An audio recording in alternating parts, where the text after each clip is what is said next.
because you're filled with wisdom. Because for every problem there is a solution, and you've got it inside of you. This is science. This is science that has been established for over 100 years and actually thousands of years. That we know how to find our problems, and we also have the solutions. We just have to do some work to find them. Born in 92 on the block with the Sharks. Come from a different cloth, y'all would get ripped apart. You want it diamond, then you gotta get it in the dark. We dropping nuggets like Carmelo went to Rucker Park. Now we eating from state to state, we scrape the plate. I put my eggs in a basket, took a leap of faith. I took a chance, now we grow and see the impact. Decoding success with special guests, now let's bring Matt. Dr. Carolyn, if I am in a state of just feeling anxious, life feels absolutely crazy and chaotic, what is it that I need to do in that exact moment?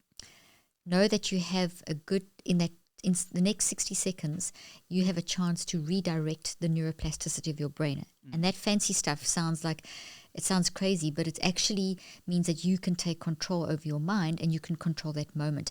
So it starts with knowing that. And we can go into more depth and so on, but people need to know that your mind is not your brain and that you can control your brain. And that's really key, because that knowledge is power. So if I'm feeling overwhelmed, then I can, and all the sensations are coming through from my body and my mind feels messy, that's not who I am. That's only like 1% of who I am. The other 99% is this part of us that is just so in control and so together. We just have to learn how to get into that mode. And that's the different levels of the mind. So just knowing that is like literally number one, having that little bit of background knowledge. So now if I know that and I'm in this moment, there's lots of different techniques that you can apply. And that's what this new book, Help in a Hurry, is about. Yeah. I wrote it to help people, because I saw over the years myself and my patients and the millions that we now reach, that there's that in that moment where you feel like, as you described, the rug's been pulled out from under your feet. You feel like you don't know, you're overwhelmed, burnt out. And that's really important to know that you can get in control. So there's simple things. Like, for example, let's say that you are very irritated in that moment, or stressed out, burnt out, overwhelmed. A good thing is to get your physiology under control. And you do that with breathing. And we all know about breathing. Okay, but breathing is breathing. So when you breathe, add a cognitive component. So when you say, for example, you're really worked up, you could say, let go as you're breathing. So breathe in. Let go. That balances the alpha wave. It actually increases the alpha wave in your brain, which is an energy wave that also sends a wave of energy through your body. So it's energy. And when the alpha wave increases, the theta wave will decrease when you do that kind of breathing. And that means that the two different energy frequencies in the brain change in a way that you can actually get out of that messy feeling and get into a calmer, more intuitive state. But you've got to do a little bit more. Then the next thing is to validate what you're feeling. What a lot of people will do is they'll push it away, or they just start spiraling. And what you want to do is you want to catch the spiral before you wire that spiral in. And you wire that whole toxic thing and you make a whole big, huge toxic event out of it. So the next thing is, once we've got our physiology under control, is to label and name and validate and not ghost that issue. So if you're angry, I'm angry, that guy really irritated me, or I'm totally irritated, or I'm totally worked up about this happening. It's important that you, if you can say it out loud, or just say it to yourself in your head. Because so often we invalidate what we're going through and we feel bad about it, or we just let it become such a confused mess. The minute that we stand back and validate, almost like you are giving yourself therapy or you're giving your best friend advice, you're stepping back into what I call the multiple perspective mode. And what that is doing, it's activating the parent conscious part of your mind. What that means is this. We have a toddler. Think of a toddler. I don't know if you've got young kids, but toddlers are all over the place learning and will up and down and happy one minute, and they're dangerous. They get into all kinds of things. So you need a parent to guide them. So our conscious mind has these two components. And we'll talk about the different levels of mind, because it isn't just the conscious mind. But you've got the toddler component, which is this very messy, learning, hungry to learn, great part, but it needs guidance of the parent mind. When we have those moments where we're just totally thrown off, like you described, we tend to get stuck in the toddler mind, the toddler part of our conscious mind. And then that puts energy into the brain and the body that is confusing. So instead of having what we would call the alpha theta balance, it goes into high beta. And that looks like, if you think of the waves of the sea, when the wave builds and you get that white crest, it's that kind of wave in your brain. So it creates a lot of anxiety. It makes you Yeah. feel, you feel that sensation. It creates a lot of ripple effects through all your biochemistry and so on. So that's why I say the breathing with the cognitive component of let go calms down that wave, gets the right wave, and then as you acknowledge, you then activate the parent to guide the toddler. So you're stepping back into this mode that then changes your psychoneurobiology, your mind-brain-body connection, and gives you the ability to be back in control. So you may still be feeling really upset and anxious, but it's shifted. Instead of you being consumed by that, you're actually more of an outsider observing yourself in that situation.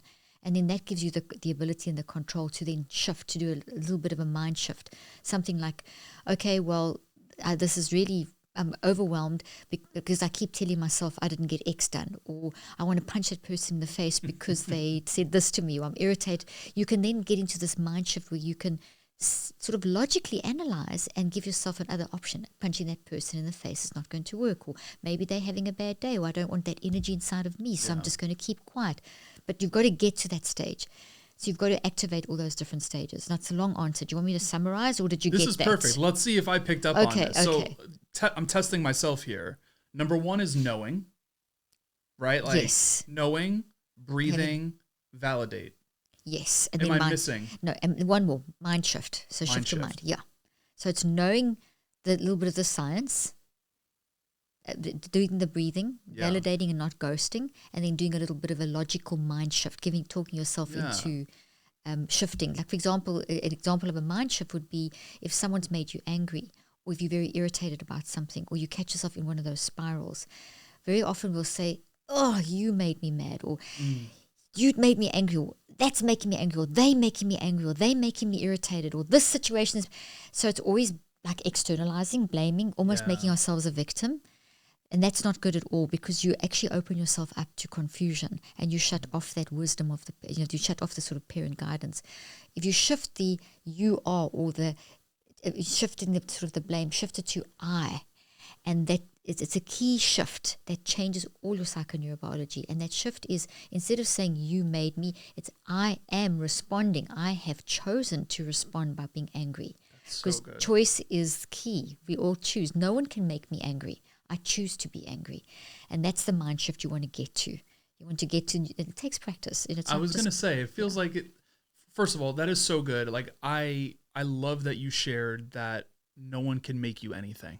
Yeah, totally. That's key to my work. I'm so glad you shared that. That's a clip right there. But beyond that, I want to go through these steps a little bit, starting with the breathing aspect of it. Right, like from experience, I've had a panic attack or two in my day. Right, I mean, it almost feels like a normal part of being a human. Like, unfortunately, but breathing for me personally has never like instantly turned anything off. Right, so I would be curious what your advice is when you are in a moment of maybe a panic or maybe just a heightened anxious state, to stick with the breathing and know that, hey, it's not like, I'm speaking bluntly here, it's not like you're just popping a Xanax, right? Exactly. But like, how can you, or what advice would you give someone to just stick through it and yes, keep opting for your breath in that moment? I'm so glad you raised this, and that's a very intuitive question, because we are told, that's why I always hesitate a little bit to say breathe, because it's so overspoken. It's like overdone. And it doesn't mean it's not important. It is important. But how you breathe, understanding what the breathing is, all those kinds of things will help you move forward. People, I think, often use breathing as a Band-Aid, as a quick fix. Okay, I'll just breathe. And our instinct is, when we are worked up, we do shallow breathe. We do draw up our shoulders, and we don't get enough oxygen in. And that signals to the brain and the body, which don't think, they just respond to the mind. But they get a signal that you're in a flight or fright or panic, and your body starts changing. So it is very natural to breathe. And then all these different ways that you can count, they all do different things, and they're all helpful. But the key is to use breathing in a way that fits your way of working. Like, you don't have to do this for that. Find what's comfortable for you. I've got a couple of favorite patterns that I use, but then you can't just breathe. It's not going to be enough. If you've noticed, and you'll see with all my techniques, all my work, there's 18 chapters, and in every chapter there's a multiplicity, and I haven't even touched all the different things you can do. So the point being is that breathing is just the start. And I think people think breathing is the end. It's the beginning, I can just breathe and then I'm okay, or I can just meditate and I'm okay, or I can just have the green juice or go for the run. All of those are important, and I'm not decrying them, but you can't just band-aid away some. You can't just swap out a negative thought for a positive thought. Yeah. It doesn't work like that. So what we've done is we've kind of encouraged, not we, because I don't do that with my work, but there's a kind of flow through the zeitgeist, which is an overused word, but it does explain the concept that if you breathe, you're going to be fine. If you breathe and do a little visualization, you're going to be fine. Those are all just working on the neurophysiology. They're not working on the mind management aspect, and that's where people fall down. We need to go beyond those. The only way to maintain and keep going with the breathing and use it in a way that's useful and usable and useful is you've got to go beyond. You've got to embrace, you've got to process, and you've got to reconceptualize. Most people don't do any of those three. Most people will feel worked up and breathe, or feel worked up and do a visualize. So they use it as like a technique, a band-aid, a trick. And then it doesn't have quite the same benefit. It'll calm you down, but the sustainability is missing. So what the systems that I've created based on 40 years of research and adapted in different ways is that you're going to go beyond that. You're not just, you can breathe, do it because I said it, and it does have all these wonderful benefits, but you need to go beyond. You need to embrace the problem. That's why I say don't ghost yourself, validate, do the mind shifting, do all these other, and there's lots of different ways you can do it, but the essence is always acknowledge and notice how you're feeling and so on in your body and whatever. There's a specific sort of process, and then always have that mind shift, always have that reconceptualization. So does that make makes a make ton sense? of sense? Absolutely. Another thing I want to say about breathing, which is very interesting that most people don't realize. We all know breathing is oxygen exchange with CO2, breathing oxygen. Okay, and we all know that the different patterns of breathing can do different things, etc. But if you don't manage your mind while you breathe, you can actually make yourself worse. So we all assume that the breathing makes you feel better. But if you shallow breathe and but your mind is churning with anger or frustration or worked up from whatever comment on social media or whatever, you're actually breathing in more negative energy because oxygen is taking energy with it. So if I'm thinking, that stupid person, blah, blah, blah, and I'm breathing and I haven't controlled the mind aspect, I'm actually breathing that thought is not nothing. It's actual energy. It's particles. It's vibrations. It's clustered into a cloud, and it's being duplicated and put into the brain, stamped over and over again. So I'm breathing in this storm cloud as opposed to something calming. And that's why I often say, you can decide what you want to do when you worked up in the moment, whether you want to breathe first or whether you want to get your validation first. But because it's very important to, and you might shift. Because sometimes, so what I find with me and what I find with my patients is you just got to judge the situation. So there might be just a little bit of breathing, then the validation, then a little bit more breathing, and you kind of cycle between those two, and then move into, notice where the sensations in your body and all that stuff, and then move over to the mind shift. Hey everyone, pausing this episode to share something with you. In a world of hyper competitiveness, I think the best quote that I can share with you is that there is no one in the world youer than you, and that is truer than true, which is exactly why I wanted to share with you today about Brand Builders Group. It's an organization I've been working with over the last few months. It is absolutely incredible, and today I am sharing with you the opportunity to hop on a free brand call with a brand strategist to help you break through the wall of obscurity. We are in a hyper competitive space at the moment, whether it be on social or with your podcast or with your blog or with your books or getting on stage. No matter what your endeavor is, this is an opportunity for you to hop on a free strategy call with someone from the team to be able to help you navigate the waters of making sure that you are breaking through the wall and taking advantage of all of the opportunities that you most definitely deserve. Again, there is no one in the world youer than you. So no matter what the problem is that you solve, there might be other people that are out there that also solve the same problem, but there is a strategy that can be placed into your initiatives that will help you break through that wall with speed. So I want to share this with you. It is freebrandcall.com/Matt Labrie. That is going to be in the show notes of this episode, whether you're tuned in from audio or through YouTube, whatever it is, freebrandcall.com/Matt Labrie. And then there's lots of little techniques that you can do in those domains. Well, Dr. Carolyn, I think I looked over something, and I apologize, but I want to appreciate the fact that you humanized yourself by saying that you've also experienced panic. Right. Like I didn't want to overlook that. And no problem. Like that. I really appreciate when obviously an individual like yourself who has done this for 40 years or studied this and practiced this for 40 years you too have also experienced that. And I think that's really important to just like highlight for the audience. Absolutely. I mean, we all, if you think about it, life is full of unexpected challenges. And this is the whole thing, this whole focus of helping people to, it's okay to not be okay. And to be kind and compassionate to yourself, but then have a way of moving on. You don't want to just stay in that place. So things happen. The unexpected happens, as we all know. And they can throw you off. And sometimes we're not dealing with stuff. Sometimes we so busy with life that we don't deal with some things that have come up. And I'm all about like deal with that. And so that's happened to me. If I don't deal with something, if something comes up and I don't process it properly, if I don't do the embrace, process, reconceptualize, I can pretty much guarantee something in a few days or maybe a few weeks is going to build and going to trigger me and activate me, and I'm going to respond in a way that shocks myself because I know the stuff. And it happens. I mean, I just had an incident recently where I had a bit of a panic attack, and I was like almost shocked at myself because I'm so trained now to stand back and observe myself that I saw myself in this mess. I know how to get out of it. I got out of it, but I was surprised that I even got into that state again because I hadn't been in that state for a while. But it was good exercise for me to observe and to learn and to re-experience. And then I realized, why, as I went through the techniques and went through the whole process, I saw, okay, this is something that over the whole of last week and the week before, there was one thought that kept coming up that I just kept pushing down, and I didn't deal with it. And eventually it exploded in basically a panic attack. Yeah.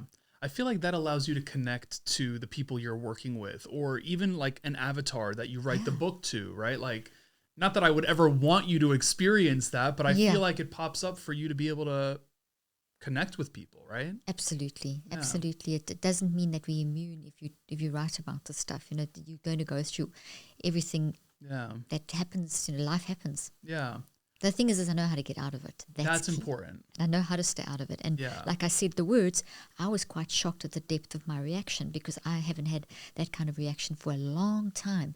But it didn't throw me off. I was initially a bit frustrated with myself, and then even then I acknowledged the frustration, said, I understand, that makes sense. I went through that whole thing I just described to you.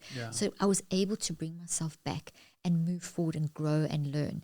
And that's what I've did with my patients and what I'm trying to do with my books. And this particular book is trying to help people catch that moment, because when you're in a moment where things are just like, you get that phone call, you get that shock, those things that happen, someone in the meeting yells at you or whatever, comments on social media, those moments, you've got to know how to get through that moment and the next moment and the next hour. And then you can see if it's a pattern and start the healing journey, which is at least 63 days to start changing patterns in our lives, not just a few seconds. But you can't even do that if you haven't managed the moment. So that's why I decided to bring this book out now, is because people need this. I mean, this is stuff that I talk about all the time but didn't have in a book. Now it's in a book. So people can do it. Yeah, for sure. Talk to me about the validation aspect of it, right? And where my mind instantly goes is, what happens if your feelings have been invalidated all your life? So you grow up in a home where, no, you can't be angry. No, you can't cry. No, this or that. Now you're an adult and the advice is to validate your feelings. But if you've never been taught to do that, or you've been taught your feelings are wrong, what would you say to them? That's such a great question. Well, you're coming from a whole lot of networks that have been wired into your psychoneurobiology for years that are pretty toxic.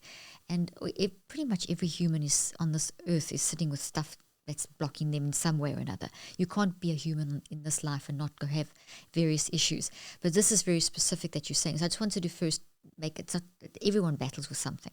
That's very common. In terms of dealing with that kind of specific invalidation that you've had, is to recognize that that's something that someone has said to you, and it's not necessarily true. It's come from their perception. It's come from rules. Like you see this a lot with very religious environments. There's a lot of rules of what you can and can't do, or very sort of strict environments where people have been, maybe they didn't mean to criticize their children or whatever, but it happened that you can't do this and you can't do that, or you'll be no good, or there was a coach at school or whatever. It's to recognize that that's not who you are. It's that you're showing up in this way because of something that's happened.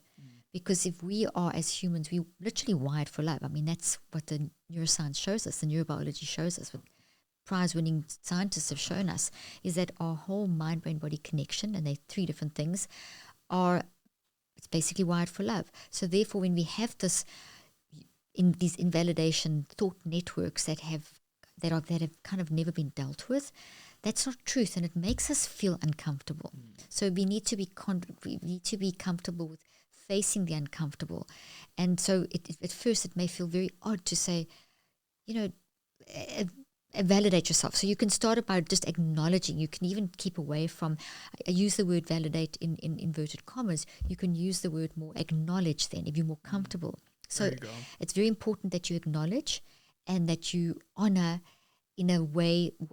Don't just ghost, don't just push aside, don't just suppress. You are allowed to be not okay. You're allowed to feel that feeling. Doesn't mean that it's a good way to carry on having that thought pattern or whatever, but in this moment, you need to get control over that. You can't get control over something that you haven't named. So that's where the validation, so maybe validation isn't the best word in this case. It's more one of acknowledging and naming and labeling and describing in a very compassionate way. You are reacting like this in this moment, probably coming from something. This is not who you are. It's because of something you've gone through. But, you know, you validate, said something really mean. It really activated something in you. What did it activate in you? And you talk to yourself like in the right. first person like that, second person, so that you actually almost like you're advising a friend. So that shifts the sort of validation thing. So I answered that in two parts. Yeah. One part is that we have these networks. We need to be aware of them. We need to deconstruct and reconstruct them. And that will take processes that take about 63 days. The other side is maybe shift the word validation to acknowledgement, because as soon as you get it out and describe it and tell yourself it's okay, it's not who I am, I'm doing this because of, you get control, you get back in the driver's seat. And that helps with not having that complete overwhelm. For sure. When it comes to it's okay to not be okay, this is going to be a question. It might not come out pretty. How long is it okay to not be okay? Brilliant question. You know, every situation is different, but it's so good that you brought the time frame into that, because we can't just get into a quagmire or a sinking sand and just stay there. Yeah, exactly. Yeah. So you're going to have to work out your own time. But one of the things that we do, for example, if you go through, like we had a very terrible thing happen to us a year ago and tremendous grief. And so what we did to deal with this was set time frames of 15 minutes that we would go through the system that I've developed, the neurocycle, which is the formula for how you make all this stuff happen. And do it for 15 minutes and then stop. Otherwise, you're just going to get stuck in that sinking sand. So it's like set yourself a time frame and then stick to that. So if we were sad, we talked through that particular moment. After 15 minutes, we stopped and then forced ourselves to do something different. Yeah. If it's, let's say you're regretting something. Let's say something pops up in your mind and you find yourself thinking, oh, if only I wrote it like that, or only I texted this, or now look, and you find yourself going through this. If I did this, then you create scenarios that would never happen because they didn't happen. The facts are that what happened.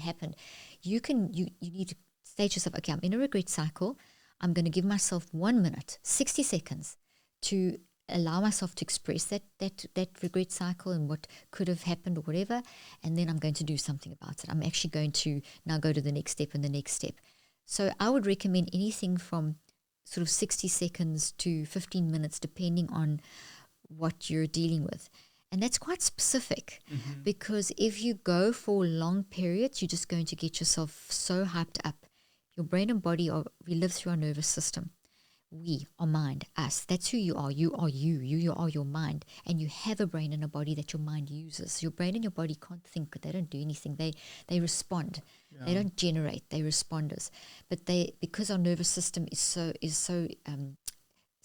dominant in our physical brain and body, and it's activated, it's innovated and animated by our mind, it's so dominant.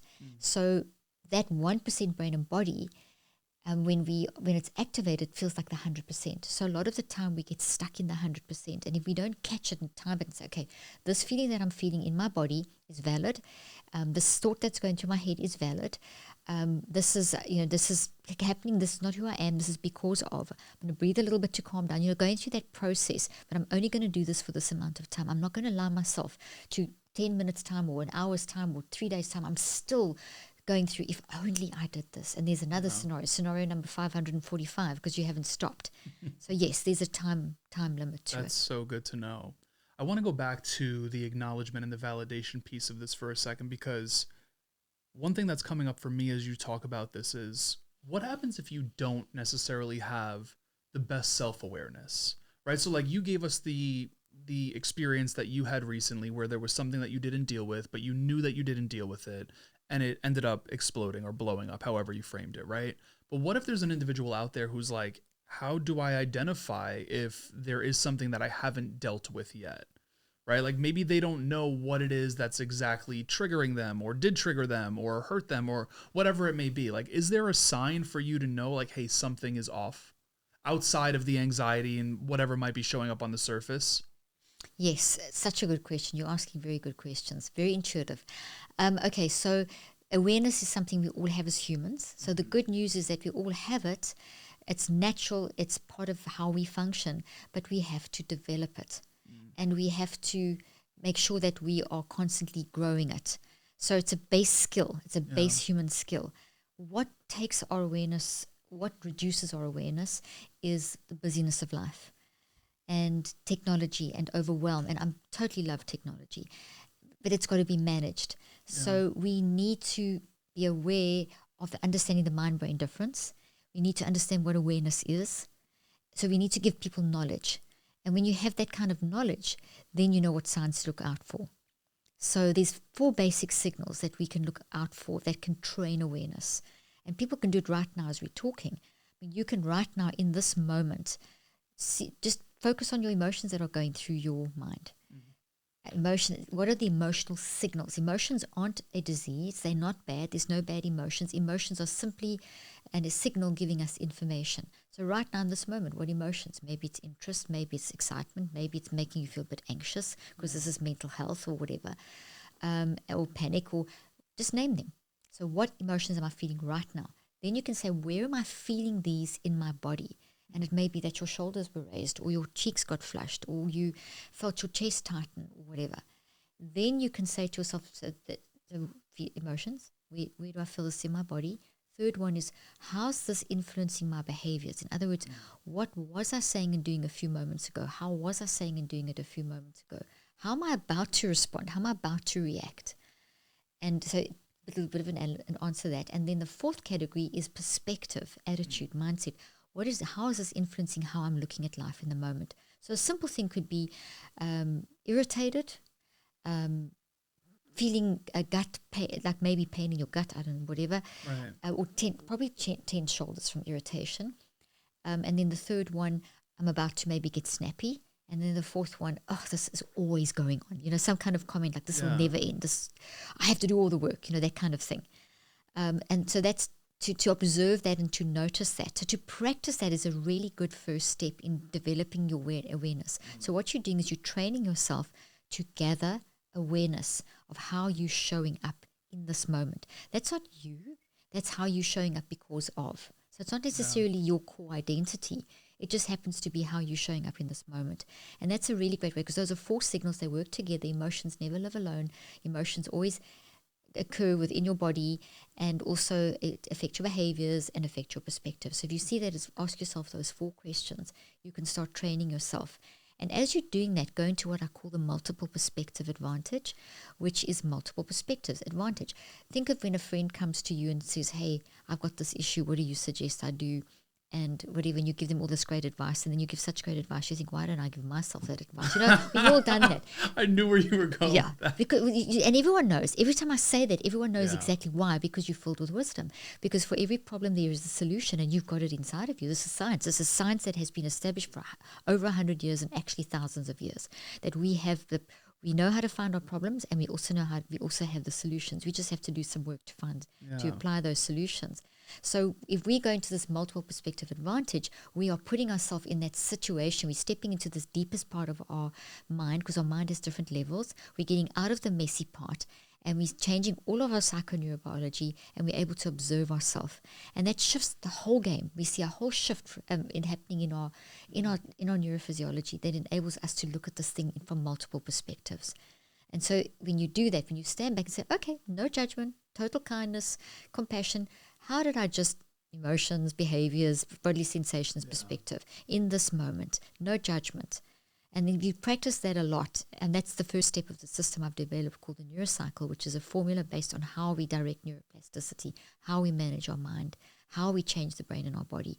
And you practice that, you can get so good at that. That's why this incident that happened actually it was just yesterday, I was so able to, I was watching myself. I felt like I was watching a movie. And I could see myself getting worse and worse. And then I said, okay, breathe. And the breathing didn't work because I had to get into that mindset. That's why I say the breathing may not always calm you down. Yeah. It was prompting myself. And then actually my husband said, hey, just be kind to yourself. It's okay. It's okay to not be okay. That phrase just switched me back on into that multiple perspective advantage. And I got it under control. And I learned from that. It was a very interesting experience.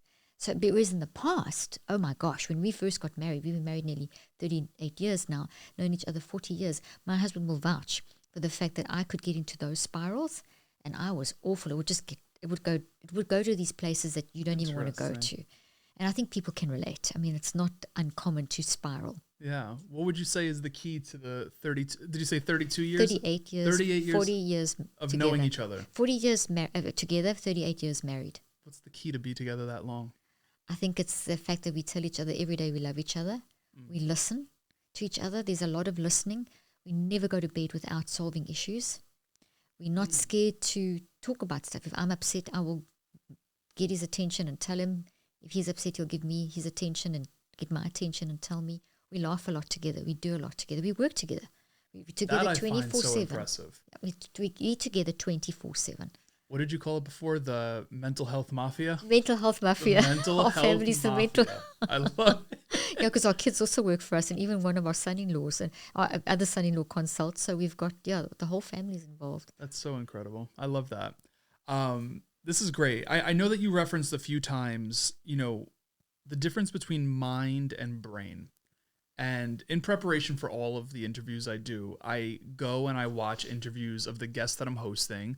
So I actually caught you talking about this. I believe it was last night, although the episode came out a while ago on Mel Robbins' show. Yes. And we had so many hits I was on fascinated that show. by that. Like, I was so fascinated because I always view my mind as up here.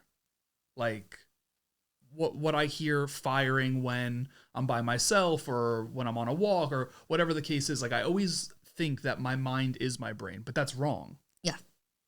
But I understand why you think it's that and why most people do, because that's what you're told. That's what the media says. That's what because there's a lot of science that's dumbed down for the media to just, listen your brain. And it's mind and brain have been used for the last 50, 60, 70 years as one term. They've used like a synonym. Yeah. And so that's incorrect because the mind and the brain are totally different. We can go back thousands of years. There's a whole historical context going on here, right back to Thomas Aquinas and St. Augustine and Plato and everything. This has been Descartes. It's been in the philosophy for years, but the majority of philosophers, and for 100 years of neuroscience, we have shown that there is something that when a person dies, this is the easiest way to understand it. When a person dies, the brain and body disintegrate. The life force is gone. So why is it that when a person transitions, when a person passes, suddenly nothing works? Their face goes white, their body goes cold. So there's something that moves out, and so that's our aliveness is gone. That person's no longer alive. So mind is your aliveness. It's your ability for you and I to have this conversation, for you to have your perspective and my perspective, for you have your love of your life. I've got my love of my life. I've got my kids. You've got your family, your work, your perceptions, your thinking, the way you think uniquely, your reasoning, your abstract thinking, your creativity. All of that is you, and that's your mind. Your mind drives everything. And not only is your mind helping you to run this conversation, it allows you to appreciate living in New York and having great meals and having great friends and watching the sunset and having all of that, thinking, feeling, choosing. That's mind. It's your aliveness. Now, not only does it help you do all that psychological stuff, that psych stuff, but it also, your mind is what's enabling your heart to beat now. Your lungs to exchange oxygen in and CO2 out. You make 800,000 to 1 million new cells every second. Your mind's doing that because when you're dead, all of that stops.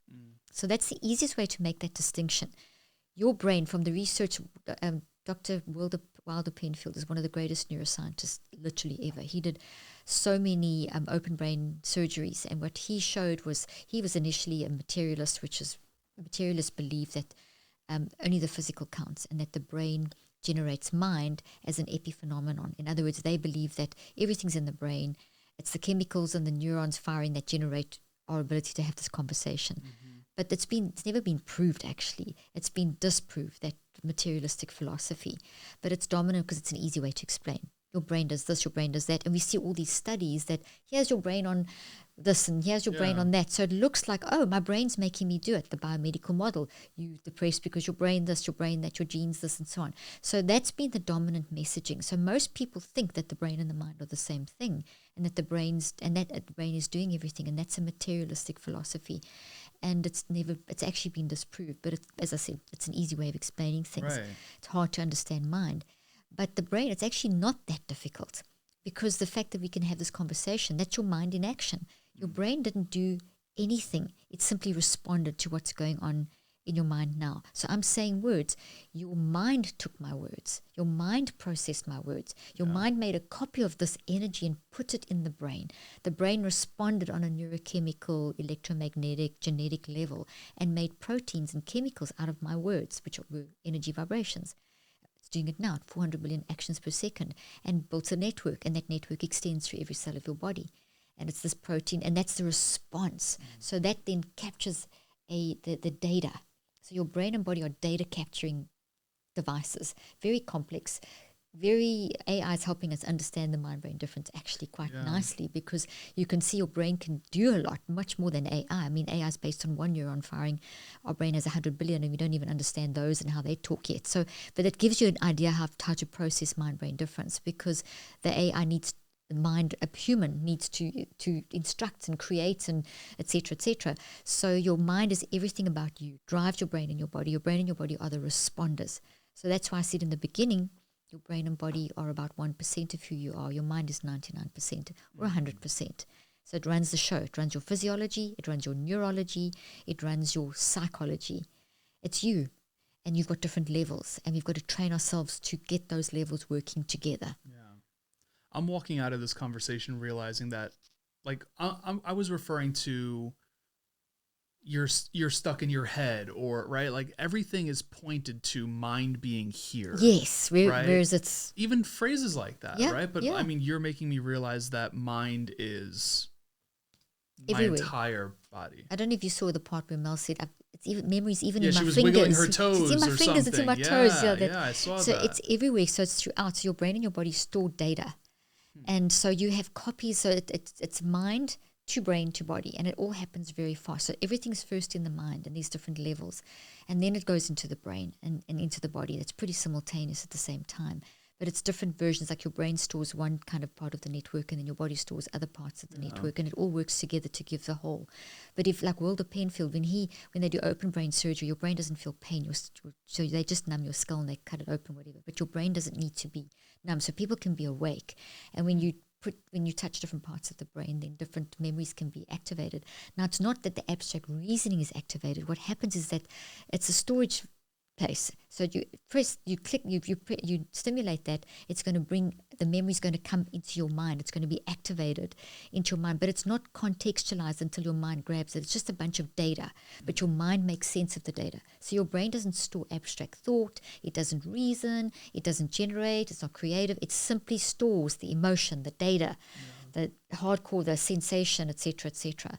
It's your mind, and your mind puts it there because your mind needs a brain and a body to be on this earth, to live physically. So we have the nervous system and all the systems of the body where the mind works through every part of you, which is quite fascinating. I am blown away. And instantly my mind, right? Like that's now good. I'm saying Your mind is, right? Your mind is, you can kind of draw a circle around you and through you. Now my mind goes to the question of, good job saying my mind. How do I befriend my operating system, my mind? Love it. Right? As opposed to, I feel like, and I understand from 350 of these, right? Like a lot of us are wired for negativity, or we are wired for negativity to an extent. I could be mistaken, but I'm going to go with it. Is there a way to befriend it more? Absolutely. So first of all, we're not wired for negativity. We're not. Okay, I appreciate the correction. That is no problem at all. And I don't want to correct you, but I'll give you the correct information.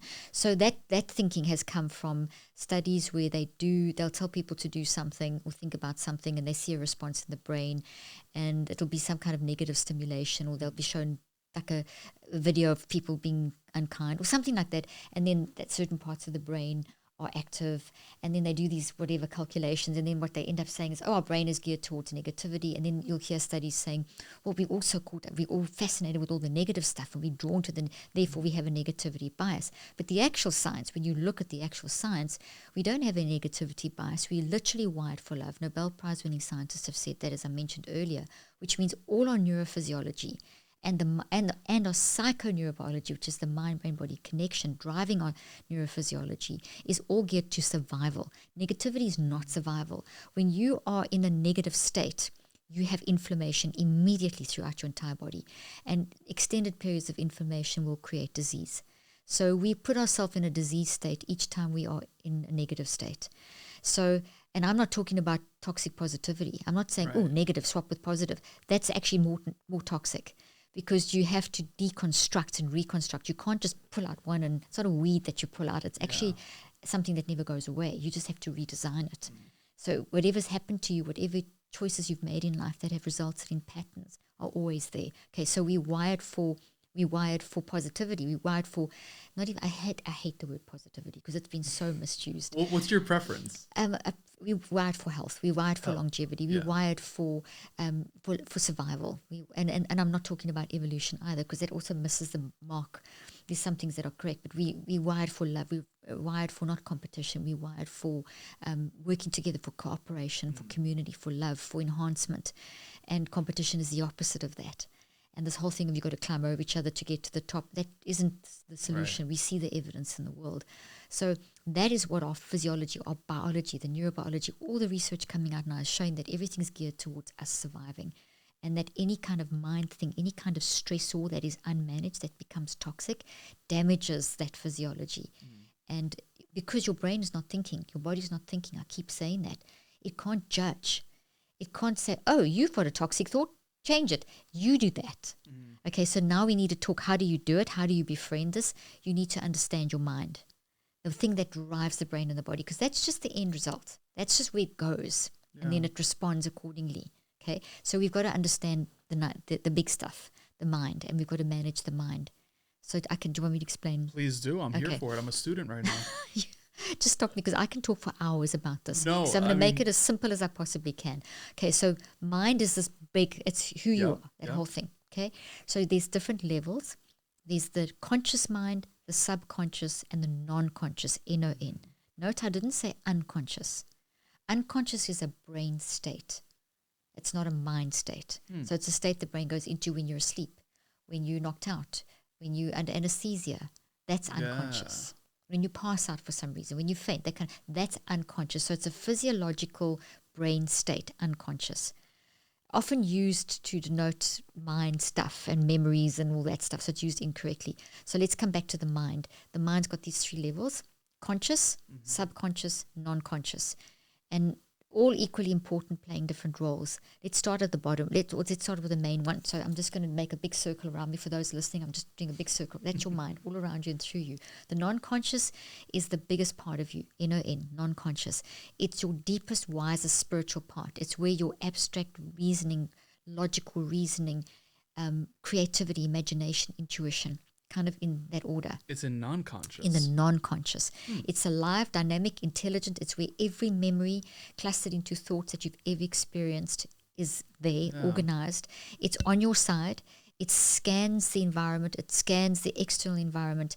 It basically absorbs your whole external environment. Everything that you read, say, experience, absorbs it all, neutralizes and gets rid of most of it. And then then there's whatever we've thought about the most has grown and become a habit. It finds those, because whatever comes in from outside, like if you're always thinking of something negative, you tend to be drawn to that, not because of a negativity bias, but because your mind is trying to fix it. It's trying to say, we're drawn to the negative to fix, not because we're negative. That's very different, okay? That's what I was getting. Very different. We're drawn to the absolutely. negative to restore homeostasis. So wherever your non-conscious mind will find those disruptive patterns, which are thoughts with memories, thoughts made of memories, and will make, and there's always a parallel solution. The non-conscious mind has all this wisdom. So it finds the disruptive patterns and the solution and puts them into your subconscious. And it has to, because your non-conscious works at 400 billion actions per second, multiple conversations at once. Your conscious mind can only handle one conversation at once. So the subconscious is this middle ground where everything's slowed down, and the top 4 to 5 to 10 things that we need to work on in our life, good and bad, because we want to grow the good to increase resilience, and we want to detox the problems. And then the subconscious gets your conscious mind's attention through signals. And those signals are the things I spoke about earlier. Our emotions, our behaviors, where we feel the emotions in our body, and our perspectives, because they're attached to a thought. So every thought that is found, that the non-conscious finds that's disruptive, is put in the subconscious, has signals. The signals come into the conscious mind. With our awareness, we pay attention to the signals. Now you can see I'm working backwards. I can find the thought. If I look at the thought's made of memories. It has a root. It has a source. I can deconstruct down to, this is why. Remember, I kept saying, you are not depression, or you are not this, you are that because of. So now if I find the thought, I can find the root. There's the because of. I can't change the because of. It's happened. But I can change what the rest of it generated. I can change that ugly thing, and I can change how it plays out into my future. So I can change the signals. Now that's what that's awareness. We're supposed to be, the cycle is finding these bad things and fixing them and so on. And it's also taking the good stuff, like a great conversation where you've learned something, or a wonderful experience that brought you a lot of peace and generated peace. It also puts those in there, because you don't want to just gloss past a great conversation, or a beautiful event, or a wonderful family gathering, or a great meal at a restaurant, or whatever peaceful thing that happened, or a beautiful walk along the beach, or a wonderful holiday. When those memories come back, never gloss over them. Spend the time thinking about them, because you give them energy. The more energy the good stuff has, the more your network of that energy increases. Now you have more resilience for the bad times, because bad is going to happen. So that's essentially, in a nutshell, what is going on there. So when we befriend it, we need to listen to the signals. Then we befriend that intrusive thought, and by befriending it, we then get control over it. We can deconstruct it, and as we deconstruct it, we move back into the non-conscious, and we then start getting access to reasoning, logic, intelligence, right down to the level of intuition and wisdom. So it's a process. One more thing about the conscious mind. The conscious mind's got two parts. It's like two sides of a coin. The one side's the messy part, or I like to call it the toddler part, because it's toddlers learn and they're excited and whatever, and then the parent part, which is the guiding part. If you think of a toddler left to their own devices, we'll have a problem. The parent guides. So our messy mind, conscious mind, is where we think, feel, choose. We gather data, we make decisions. But if I'm in a messy state and I'm not listening to the guidance, there's a good chance that I'm going to make some bad decisions. Whatever I do with the conscious mind, I put into the brain and body. Messy mind, messy brain, messy body. So to control the messy mind, you have the parent side. And the parent side is very much like what a parent does with a toddler. Hey, don't touch that, little Johnny, you're going to burn your hand. Careful, you can't stand up in your whatever, okay? Yeah. That's a simple example, but you get the picture. So that always has to be in balance. When we get caught up in that cycle that you described right at the beginning when you started the interview, when we get caught in that, that's the messy mind and the body, that combination of the 1% brain and body and the messy mind getting caught up in the nervous system and the sensations. That situation that happened to me yesterday. If I stayed there, I would have spiraled and got worse.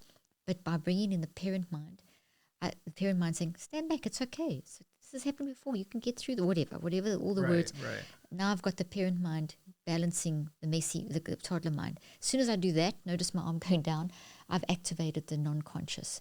And the non-conscious has already put some answers inside my subconscious. And now I can start, I've got access. Now I've got clarity of thought. I can start reasoning. I can start being intelligent. I can look at this thing differently. I'm standing back and getting multiple perspectives. So we train ourselves to do that. And so this book, Help in a Hurry, trains you how to do that in the moment. Like that moment I had yesterday. I would draw on one of those techniques to help get me back in control within a few seconds. And then if I see, okay, this is a pattern emerging again in my life or something, then I would commit to doing 63 days. Because what we found from research, we've done our own clinical trials, there's lots of research in this area, you don't change a pattern or a habit in 21 days. You change it over 63 days, minimum. I heard 3 you say that cycles before, of 21 and days. I wrote down the number 63, but I didn't ask the question. So it's 63, not 21, because everyone on the internet says 21. Yes, so 21 comes from a doctor who was a plastic surgeon back in the 60s. I think it was Dr. Meltzer. It's in my books. And he showed that the stem cells in his plastic surgery patients, they would go through these healing cycles of 3 weeks. Depending on how much surgery was done, you would heal in cycles of 3 weeks. So he also saw their mindsets changing as they were healing. So he just blended the two and wrote a book, No Science. The science of stem cells is correct, but he adapted it over to how we form habits. And then that became a myth. It's one of those myths that just has been promulgated. So myself and my colleagues and us in this field, we're trying to teach people it's not 21 days. 63. It's a minimum of, it's 3 cycles. A lot happens in 21. There's a lot of recognition of the problem or the thing you're trying to change or the new habit you're trying to build. And a lot of work you go through. I've worked out that whole formula of what you do daily. That's called the Neuro cycle. And that's the first 21 days is deconstructing, reconstructing, creating where you want to go, what you'd like your future to look like in terms of whatever that issue is, getting worked up about this or getting angry or getting irritable or that trauma from the past, stopping, whatever it is that you're working on. Then the next 2 sets of 21 days take you into a stabilization.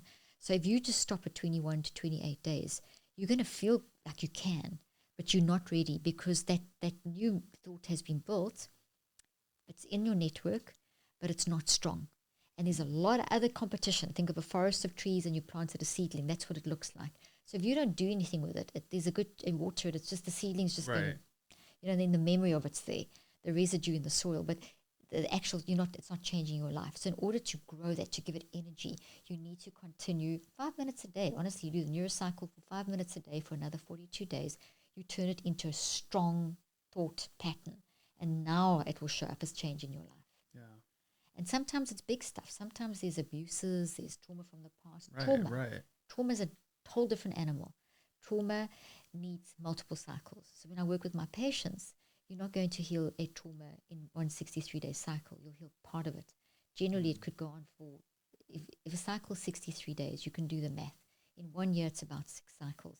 Some of my patients had to work through 2, 3 years, 4 years, maybe the rest of their life. Yeah. And then you see other things. So this is an ongoing process. So awareness, everything I've described so far is mind management. Yeah. Essentially. Absolutely. And it's a life skill. I love that. When someone picks up Help in a Hurry, which by the way, we're going to make sure that this is in the show notes of this episode, whether you're on YouTube or listening on Apple, Spotify, wherever you're listening, you could find it in the show notes of this episode. But when someone goes and picks up this book, they read it front to back. They could only walk away with one thing, though. What do you want that one thing to be? That it's okay to not be okay. Why that? Because life is hard and inevitably things are going to happen. So we need to have an intentional, deliberate understanding that bad things are going to happen. And I need to see, so this book almost gives you, it's like an insurance policy. You take out insurance policies on your house so that if it burns down or something, you can pay the mortgage. You take out a health insurance on your body because you don't know what you're going to pay if you'll end up with a heart attack. So we understand the principle of insurance. It's planning for the future. If what you plan today, you don't have to be fixing up tomorrow, kind of thing. So it's kind of the preparation that you do. Yeah. So what I'd love people to take away is to realize that I can deliberately and intentionally plan that there will be problems because that's plan for the unexpected by building networks into my brain for how to handle situations. So if I catch myself people pleasing, if I catch myself imposter syndrome situation, if I catch myself getting angry, if I catch myself whatever, I have a tool in place to get me out of that moment like I had yesterday. Another example. Yeah. So that's what I'd like people to get away, that you can catch the moment, redirect the neuroplasticity, redirect that oxygen, redirect the psychoneurobiology, get yourself back in control, get into that parent-toddler unconscious wisdom state, and then you'll know how to handle the next moment. So that's techniques. They're not quick fixes because quick fixes aren't sustainable. They're Band-Aids. It is basically building these insurance policies into your brain. And the way I'd recommend people read this book is there's 18 chapters. The first couple just kind of explain the concepts of not being, it's okay to not be okay, which is very normal, but you don't want to stay not okay. You want to Right. move forward. You've got to acknowledge and move forward. The rest are from a survey that we did, plus research, clinical research and clinical application, that there's major areas that pop up a lot. I'm under pressure, I can't sleep, I'm battling to restore my mind never stops thinking, I keep getting angry, my past is haunting me, things, I'm people pleasing. Those, I'm under pressure, those we found like the main sort of categories that people were battling in. And so you could look through the book and see, okay, I seem to be doing a lot of this. I seem to be constantly dropping into people pleasing or constantly getting irritated. All of them will apply at some point, but find what's your most important things. You don't have to read from beginning to end to benefit. You can read, I'd recommend the first couple of chapters just to kind of summarize what we've said now. Right. But find your area that you feel is something that is problematic in your life, and then understand there's a little bit of very easy science. Get a technique, practice. There's so many techniques in there that you can use to handle regret and all these different things that we get stuck in. I love that. I'm going to ask you a couple more questions here, Dr. Carolyn. The first one, you actually just brought it up. I've asked this a few times on the show. Maybe it's opinion-based, maybe it's science-based, maybe you've researched it, but in this lifetime, do you believe everyone is meant to heal, whether that is their trauma or the stuff that the overwhelming life experiences? Do you feel like everyone is meant to do that? I absolutely love your question. Everyone is meant to learn and to grow. That is our goal, is to take every experience, the good, the bad, the ups, the downs, and to grow from them. We cannot grow if we're toxically positive, if we just suppress the negative and try and think of something, just, I'm going to think positive thoughts. That does not fix anything. We have to embrace, we have to cry, we have to get on our knees and go through, but you don't get stuck there. You're going to go through the tunnel. If you think of a tunnel of quicksand, and you go through the tunnel and you fall in the quicksand and you reach out and someone helps you. If you struggle, you'll sink, but if you grab the branch and get pulled out, you can, and then you walk a bit and you fall again. So it's the recognition that life is honestly like going through quicksand in a tunnel, and you're just quite dark. You don't know when the next thing is going to happen. So you've always got to be prepared. It doesn't mean it's all one big dark ugly journey, but we learn through that. We're supposed to embrace all emotions. When you embrace that pain, the joy is so different. So it's a whole growth process. We do live in a society and a zeitgeist that is, if you have any negative things, there's something wrong with you, let's drug it, let's therapeutize it away. No, it's okay to not be okay. We need to process. We need to go through that pain. It's all part of growth. So everyone's going through that journey. Everyone's on a healing journey. Everyone. Yeah. I always, whenever it comes up, I ask it because I'm just always curious to hear what people say, because, there's people that you encounter and, it's not a judgmental thing, whether it's a parent or a sibling or whoever. And it's like, wow, like you just are going through life hurt or whatever. So, well, you raise a really great point. It doesn't mean that everyone's going to have the same end and start point. So what someone made their whole life look like they eventually struggle, they're just struggling the whole time. Mm-hmm. And there's levels of growth, and there's also choice, as we keep saying, free will. A person, like addiction, for example, is not a disease. Addiction is a choice, and yes, it's come from, and I'm not condemning anyone at all here, but the science has shown this is not a disease, even though you'll be told it's a disease. It's not a disease. It creates disorder in the brain. It creates very addictive. It creates patterns that are very disruptive, and that those patterns are very difficult to overcome. So I'm not saying it's easy to overcome, but essentially we're addicted to love, and we are addicted to keep moving forward. And when something happens, a big trauma, or we start making bad choices, and then we start the drugs or the whatever addiction, alcohol, whatever, it messes up the brain and the body. And then the mind's got to work through this broken sort of, so the messy mind can get very stuck, and then it's very hard to get into the parent-wise mind. And these cycles can be set up. So some people get stuck there for very long, and then they feel like a victim. They feel it's everyone else's fault, and it's I have no choice. And that's very common. I've had this with patients for years, saying that. And as soon as people realize you're not, when you've been traumatized, it did happen to you. So there's an element of being a victim, absolutely sure. But you don't have to stay the victim. You do have the ability to get beyond that victim. It's almost like don't have a victim mentality means we're going to acknowledge that you were traumatized, that was wrong. We're never, ever going to not acknowledge that. But it's up to you on how you're going to exit the reaction of that. And that's where people, when they're in a very bad state, need help. But everyone's going to be on a different stage in their journey. But we all do need to learn and grow. Yeah. And if we don't learn and grow, we're going to be very stuck and very unhappy. And then we get all this messaging that you've got to seek after happiness and happiness psychology. And there's some very great points about happiness psychology. But the research shows that the more you pursue happiness, the more depressed you'll actually get. Ooh. You know, so, and I've actually got a whole chapter on that in the book, because we really are in a happiness psychology time frame, and it doesn't allow for people to be sad. We need to be sad. We need to experience those emotions. I'm not saying be sad all the time, but that's not, it came across kind of wrong. But if you feel sad, embrace it. Right. Process it, reconceptualize. I'm not saying stay stuck in the sadness. I'm saying acknowledge, then process it, then reconceptualize it, move through the stages. And in that way, we're all on this healing journey at different stages. And you've got to be careful not to judge, because someone looks at someone else and, hey, I got through that in 3 months. You've been at this for like 5 years. Why don't you change? We have to be very careful of that, because they're at their own pace. Yeah. You know, and so there's the compassion and all the empathy. Of course. Yeah. But at the same time, someone can choose and they can end up, just going downhill, and you can stand by their side and you can cheerlead and help, but you cannot choose for them. Yeah. They have to, at the end of the day, a person has to want to change. That is really key. You have to want to change. As soon as you want to change, I've seen the people in the worst situations, really bad, with stories that are unbelievable, choose to change and dig themselves out of those holes. We all know the stories. We've all read them. We're all drawn to those stories. I've seen it clinically as well. Yeah, I'm sure. It's possible. It is possible. I'm going to ask you a hypothetical. If I knew what you know, how would my life be different?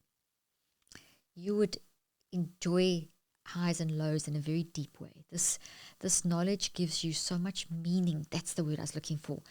There's so much meaning in life. I have so much. I'm 61, almost 62. I've got 4 degrees, 4 kids. We've been through a lot of ups and downs like anyone has, not any more than anyone else, some very big tragedies, etc., a lot of hard work, etc. But overarching all of that, I've never lost my passion, my excitement, my hunger. I never stopped studying, learning, researching, whatever. And I'm passionate. I'm excited about life because I see meaning. I see purpose. I see that everything that's bad that happens, that knocks me out for weeks at a time, I'll pull through. I'll get up. I'll get through that because of meaning. And that's what we need to see. We need to see that there's meaning. There's purpose to all of this sadness. There's purpose to all this political craziness. There's not that I'm saying there's a purpose. We'll get beyond it. There's a reason. That's when people make choices, there are consequences. We live in consequences of people's choices. And we can make meaning out of that. We can learn from that to not do any more of that, to change, to learn, to grow, to find that deep meaning. Yeah. Last question for you. Otherwise, I can keep this going for the rest of the day. Did that previous one answer your question? Yes, absolutely. 100%. You make it to whatever year you want to live to. You write as many books. This is number 19. Yes. Again, this will be in the show notes. Help in a hurry. Make it to whatever year. Write as many books. Hop on as many podcasts, as many stages. You do all the things that you want. And you could say, hey, I lived a life of meaning. But you could only be remembered for one piece of advice. If I think of your name, what is the piece of advice you want me to remember you by? Your mind is your superpower, and your mind is not your brain. Okay. Give me more. Well, your mind, it's the whole thing that your mind drives everything. We pay so much attention to the physical when the physical is only 1%. We spend so little time developing our minds. We really do them as an after sort of almost like an after. What's the word I'm looking for? We focus on our physical. We keep it on the back burner type of thing. Kind of, yes. So it's never, we know we must do stress management. We know we must breathe. We know we must do meditation. We know we must spend time with family. We know we must do self-care. We know all of those hacks, the biohacks. We know we need to do all of those things, some of them extreme with all the technology. But how much time do we spend developing our awareness, delving into our mind, really understanding the power of the mind, really learning how to understand it? Maybe these are the first time people have heard the words toddler, parent, conscious mind, and subconscious and non-conscious in this particular way, and the difference between the mind and the brain. But that knowledge is what will take you from being a human just going through life to a human truly embracing what life has to offer and growing. Because this is not it. There's more to come. I totally believe it. This is just the daycare for consciousness. There's a lot more, and we need to grow in that Yeah. and expand our decision-making space. Hey, when we're ready for elementary school, I hope that you come back. Like, it sounds like we're in daycare now, but I'm ready for the next level whenever you're back in New York. Thank you. Dr. Carolyn, thank you so much for this. This was an absolute pleasure. I'm so glad that we got to do round 2 and actually me do it too. in person Yes, nonetheless. 6 years later. 6 years. Wow, it's Long amazing. time. Long time. Gosh, yes, it's really, well, thank you for having me back on your show. And I'm super grateful. I'm so glad we could do it in person. It's so much nicer in person. It's so much better. It's so much better. But hey, for everyone that's tuned in, Help in a Hurry is in the show notes of this episode, whether you're on YouTube or listening to this on all the audio platforms. So make sure you click that, grab your copy of it. Furthermore, Neurocycle, super quick. Yes. What is Neurocycle? Neurocycle is the system that I developed. It's a formula for how you can grab those signals, find the thought, deconstruct, reconstruct, and change how it plays out into your future. So it's a 5-step system based on how all this neuroscience of the mind, brain, body, and all this fancy stuff simplified into a system. I've got a book on it called Cleaning Up Your Mental Mess, and then it's in an app that is available on iTunes, Google Play, and there's a web version, and literally me walking you through the 63 days doing the Neurocycle every day. That's perfect. I So you have the book and then you have the app that supports the long-term change. Exactly. And we've got courses coming in now as well. We're just almost about to release our first digital course, which will take people who want to go a little bit more in depth and more interactive. I love that. Well, hey, we're going to make sure that socials and website are also in the show notes or the description of this. Dr. Carolyn, thank you so much. My pleasure. Thank you. It was great. Such a great conversation. I really loved it.